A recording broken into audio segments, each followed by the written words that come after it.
Andrew Panossian was diagnosed with leukemia when he was 4 years old. He underwent chemotherapy for 3.5 years and has been in remission for approximately 2.5 years. Andrew's mom describes him as an intellect. He has an amazing capacity for researching things and an avid interest in history. When we first met Andrew, he was sharing with us his knowledge of United States presidents. He knows them all.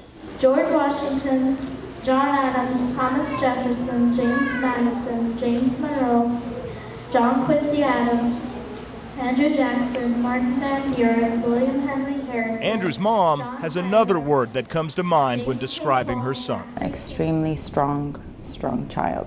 When he was first diagnosed, I think this whole hospital heard him screaming and crying, and I didn't know what to do. I was overwhelmed, but what I learned is that his doctor said that's a sign of strength. Don't worry, it's okay. He's just showing that he's a fighter. So he's an extremely strong and strong-willed child. After getting past the initial shock and flood of emotions at the time of Andrew's diagnosis, Anna began to feel at home during all of the time they spent at Children's Hospital, Los Angeles. The nurses were so wonderful. They made us feel so comfortable. And the doctors, it was just very nice. It wasn't cold. It wasn't a cold environment. It was not like other hospitals where you kind of, you imagine hospital being white and, everyone's very different.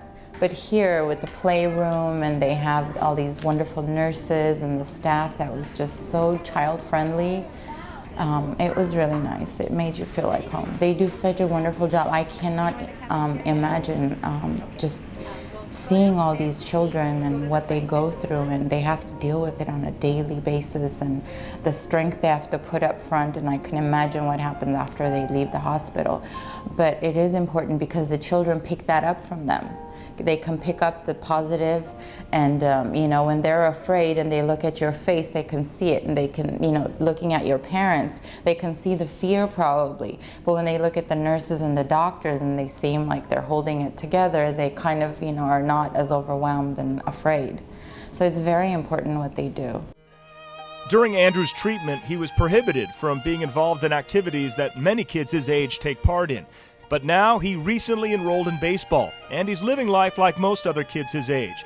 It's something that his mother is extremely grateful for. I didn't even know what to think when this first happened. I mean, now it feels like it's like a movie playing in my head. I could see everything, every step, slow motion of how we were told about it and everything that just happened. But then as time went on, of course, all parents have this fear. I've never spoken like this in front of him, but I didn't even think he'd make it to first grade. Everything is special now.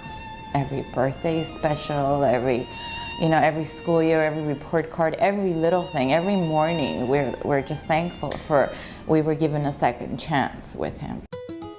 When we spoke with Andrew that day, he was rehearsing for a school talent show where he would recite the names of all of the presidents with a pause added for comic effect. So what are you going to do? Say the presidents in order, and then, like I told you, I'm supposed to do this before Barack Obama for 7 seconds and then yell it out.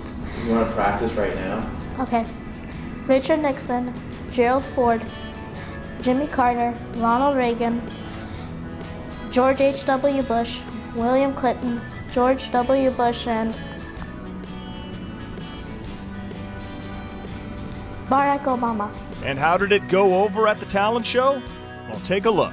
Gerald Ford, Jimmy Carter, Ronald Reagan, George H.W. Bush, William Clinton, George W. Bush, and